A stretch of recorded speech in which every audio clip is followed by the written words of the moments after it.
জন এই বরফের মাঝে গর্ত করে কয়েকটা মাছ ধরার বড়শিও লাগিয়েছিল। এখান থেকে সে প্রতিদিন একটা করে মাছ ধরতে পারে, আবার ভাগ্য ভালো থাকলে কোনোদিন দুইটাও হয়।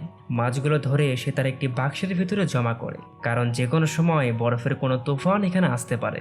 এর জন্য আগে থেকেই কয়েকদিনের খাবার জন সব সময় তার কাছে মজুত করে রাখে, যেন এই জমা করা খাবার দিয়ে সে অনায়াসেই কয়েকদিন চালিয়ে নিতে পারে। তবে এখানে মাছগুলো জনকে কাঁচাই চিবিয়ে খেতে হয়, কারণ বরফের এই নগরীতে আগুন জ্বালানোর মতো কোনো ব্যবস্থা তার কাছে নেই। এরপর পরদিন সকালে জন আবারও তার মেশিন নিয়ে বরফে ঢাকা কোনো এক জায়গায় আসে। এখানে সে তার বেকেনের হ্যান্ডেল ঘুরিয়ে রেডিও সিগন্যাল দেওয়ার চেষ্টা করছিল, কিন্তু আগের বারের মতোই এবারও তার কপালে কিছুই জোটে না। এজন্য জন তার নিজ হাতে বানানো একটি ম্যাপের ভিতর এই জায়গার মার্ক করে রাখে, যেন পরবর্তীতে বুঝতে পারে সে এখানে এর আগে একবার এসেছিল। এরপর জন এখান থেকে একটু দূরের আরেকটি জায়গায় যায়। এখানে আমরা বরফে ঢাকা কয়েকটা পাথর দেখতে পারি, যাদের সাথে জন কথা বলার চেষ্টা করছিল। আসলে